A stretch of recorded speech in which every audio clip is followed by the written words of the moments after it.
If you live on a coast, hurricanes are your worst nightmare.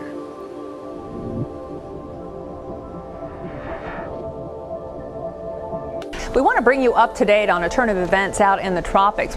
But notice, major hurricane in the Gulf of Mexico in about 4.5 to 5 days, and that's bad news. They're dangerous in part because they're unpredictable. From year to year, nobody really knows whether a major storm will develop, or where or how hard it'll strike. The real problem comes with the big ones. The strongest 13% of hurricanes, categories 3, 4, and 5 storms, do 80% of hurricane damage. But they usually come around so infrequently, their destructive power is easy to forget.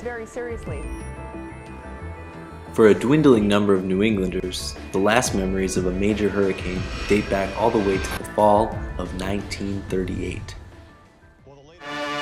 September 21st, 1938, the Great New England hurricane struck with absolutely no warning.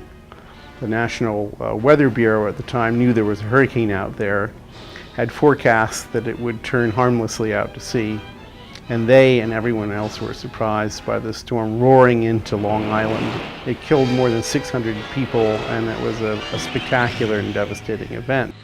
In one brief hour, part of the ancient beauty that was New England's heritage vanished forever.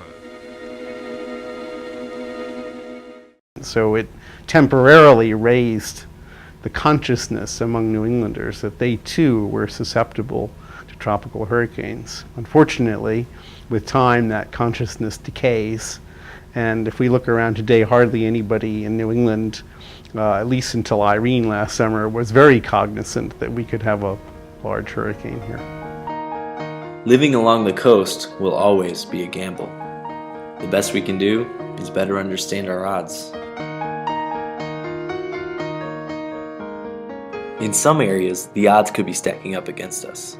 As our planet warms, the air's getting warmer, the water's getting warmer, and our complex climate system is changing, unpredictably. Meteorologists at MIT are working to predict just how much our odds of being hit by the next big hurricane are going up as a direct result of climate change. We're trying to foresee the unforeseeable. And the way to do that is to manufacture, millions and millions of artificial hurricanes using a method which tests out well against what history we do have to compare with, but which is based purely on physics. Applying a detailed model of his storm's inner workings, Emmanuel finds that most die before they reach dangerous levels. But when climate change comes into play, he finds that the number of intense storms, the killers, will grow. To compound the risk, when higher temperatures are plugged into the model, more intense storms crop up in certain areas of the globe that have historically faced a much smaller risk of severe hurricane impacts. One of those areas, New York City. Who live in New York say, well, hurricanes are something problem they have down south in the Carolinas and Florida, and they're right, it's much more likely. It's just that it's not impossible in New York, and sooner or later, New York will have a big hurricane if history is any guide. In 2011, Hurricane Irene reminded New Yorkers just how vulnerable the city is. And that one wasn't even a very strong storm. In fact, it wasn't even a hurricane when it entered New England. It was a mere tropical storm. And yet, it came precariously close to topping over the seawalls in parts of lower Manhattan, which had it done so would have caused terrible problems. So it's a wake-up call. A weak storm like that could almost cause a lot of destruction. What will happen when New York gets the real thing?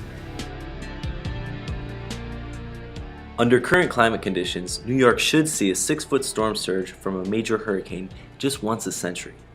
Emmanuel's models show that with rising sea levels and a warmer climate, a storm this strong could now happen once every 20 years. Considering New York's seawall is only 4.5 feet tall, we're playing a dangerous game. We may not be able to pinpoint the date the next big hurricane will hit, but climate scientists can help us determine the odds.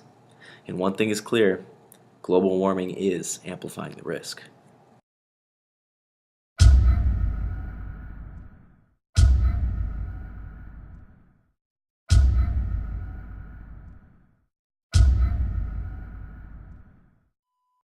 So what would happen if something like that came into a place like New York? The risk in New York City is actually it's like shockingly huge. It's from flooding the subway to destruction of lower levels of buildings, lower lying areas within the city, especially in Brooklyn and Queens, and even lower Manhattan, the area that we looked at for our study.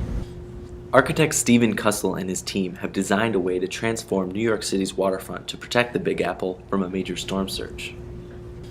There's a new plan for the coast of the city, and really you can address storm surge in what we would call soft infrastructure. One of their designs includes a series of barrier islands made out of geotextile tubes, which extends a wetland area around Battery Park in Lower Manhattan. When a powerful storm surge hits the city, it comes straight up New York Harbor and hits the tip of Manhattan. So the largest force would be there, and the barrier islands would absorb and mitigate some of the energy of the force of that storm surge.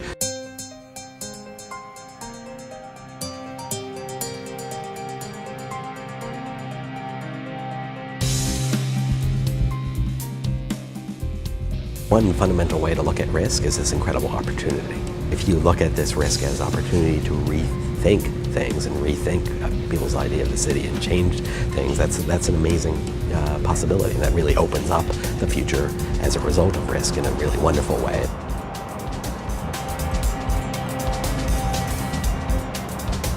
We can run the present climate forward 1 million years, and we can just see what happens. It allows us to say, oh, here's something that nobody thought about that could happen. We ought to prepare for that.